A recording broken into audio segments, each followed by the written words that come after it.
Good afternoon and welcome to Castle and Key Distillery in Millville or Frankfort, Kentucky. Kentucky geography is a little bit variant, so you have to bear with us there. My name is Brett Connors. I'm our brand ambassador. I handle a lot of stuff with VIP events on site and kind of do a lot of external secondary education, that kind of jazz, and we actually have a spear on the market here shortly. My background is actually in bar management and restaurants, pretty heavily, originally from the Virginia area. But we're actually here with a really exciting and special guest today. We've been doing some historical work, and I've been doing a pretty wide array. Back on. Where'd it go? Sorry, that's what happens when your internet is reliant on being in a valley in the middle of central Kentucky. While we built a beautiful 113-acre facility, our internet is still a work in progress. So back to our special guest, we're actually pretty spoiled today. We have a noted bourbon historian and I think a pretty close personal friend of Castle and Key, Michael Beach, here with us. We're actually, we've been preparing for a really exciting event that we're doing with him next week on the 30th, I believe, Mike? Right. Would you care to discuss or describe it a little bit?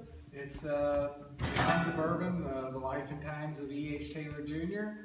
I'm going to be starting a tour at 1 o'clock in Louisville, and we're going to talk about E.H. Taylor, his life, what he did before bourbon, what he did for bourbon, visiting all of the sites relevant to him. And of course, we're going to end the tour here at Castle and Key and take a tour of the distillery that he pretty much made world famous.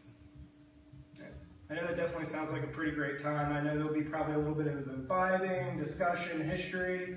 Oh yeah. Pretty much my favorite things all melded into one experience. So definitely looking at that if you're interested. We heavily recommend going.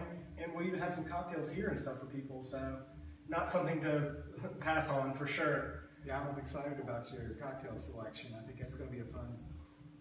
Well, we can't ruin the surprise unless people are coming. I think that's kind of a coup d'etat. Yeah. A little bit of education on cocktails. I never mentioned any names. I just said I'm excited. Well, Bert, and I know you actually been working in part with Maggie Kimbrough a little bit.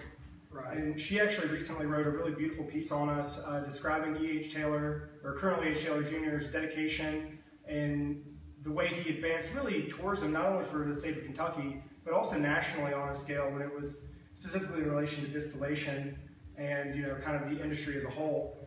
The great part with all that is, she really gets into not just him as a man, but the fact over his life was he was involved with 6 distilleries. And the interesting part about his involvement with all 6 was he was always on the forefront of modernization. Even when he opened up the Hermitage, it was really a focus to modernize techniques, really learn from his experiences in Europe, and not only to produce a high-quality product, but also meld it with his background as, I would say, a piece of Kentucky royalty almost. Right.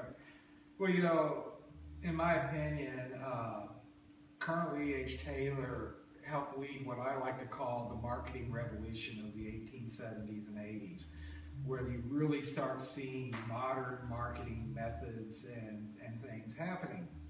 He was on the forefront, taking advantage of all that. But at the same time, he was very much a traditionalist. He was a straight whiskey guy. He believed in quality over quantity. And his theory was that he's going to make the best whiskey possible because once people taste it once, they will want to buy more.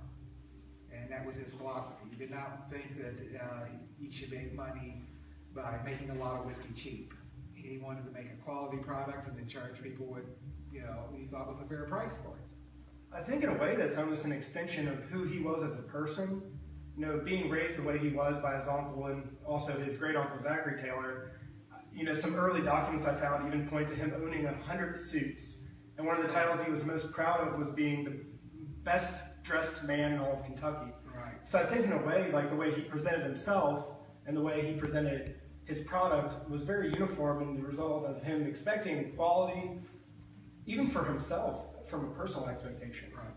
Well, he was the guardian of James E. Pepper in the 1870s, and Pepper at that time spent a lot of time in New York, and there's several letters in the Taylor letterpress books at the Filson Historical Society of him writing to James and saying, hey, while you're there, will you pick up these 5 pairs of pants and 2 coats that I have at this certain tailor? So yes, he was very much fashion orientated and well dressed and. It makes me really feel like I need to step up my suit game. Better get to a tailor pretty quickly is what you're saying, Mike. That's kind of what I'm getting. Well, I'm saying next to E.H. Taylor, there's probably some fashion models that look shabby. I know I do compared to E.H. Taylor. I feel like that is an interesting thing, is that he never compromised it being Kentucky. You know, I feel like the state in a lot of ways, like even coming from Virginia, I had a lot of misperceptions about the state. You know, everyone, you know, in the DC area, oh, they're so fancy and all that jazz, and I love my time there. But you come to Kentucky and you find this just wealth of culture, arts, and knowledge, and just this kind of generalized passion for producing and caring about every single thing you do. Yeah, one of my favorite quotes from E.H. Taylor is there was a rum salesman trying to get him to buy some rum, and he writes back to him saying, "I'm sorry, but people in this country survive only on whiskey." I think I'm on that diet. Water and whiskey is a primary form of consumption. But the great part is segueing that into the hospitality side of things. You know, as he kind of progressed throughout his distillation career, he, I think, had in a way an epiphany that he wanted to show off what he was doing. You know, if he took all this time and dedication to produce the quality of product that he was distributing, he also wanted people to see that it wasn't just purely for him about making whiskey, it was also helping expose the world to whiskey. Right. I think he was highly influenced, and you know, he took a trip to Europe in 1868-69, where he went there just to study distillation. He went to Scotland, England, Germany, France, Italy, Spain, and brought back everything he learned about distillation. Well, I really think that he was highly impressed because about that same time is when Germany really started building on their beer reputation and beer tourism. You know, people were coming to Germany to visit the breweries. And I think he had the epiphany like, oh, we should do that with whiskey. I think that would probably explain the massive Roman and Greek-style, Paris-style spring house on property, in a way, or the fact that all of our distillation is going to be done in a castle that was started construction in 1887. Right. But even speaking to that point, it's wild. We actually have the original train station on property that he would have used. He had an extension off the L&N Railroad out of Frankfurt that would have helped him escort guests on property through not even just a normal rail car, but an actual dining car, passenger car, which, you know, back in the day, that was kind of the modern equivalent of a private jet. Right. So he not only liked to bring them in style, but he also liked to show off his grounds. You know, he was known for having these garish and, I would assume, pretty wild for the time garden parties, showing off all of his garden design, you know, cocktails. You know, one of my favorite things we have in the office is actually an early picture from the early 1900s of an old-fashioned barbecue. I really want to know what an old-fashioned constitutes for 1916, but I guess that's something to be determined. Yes. Well, I think at that point, the old-fashioned refers to a very traditional barbecue.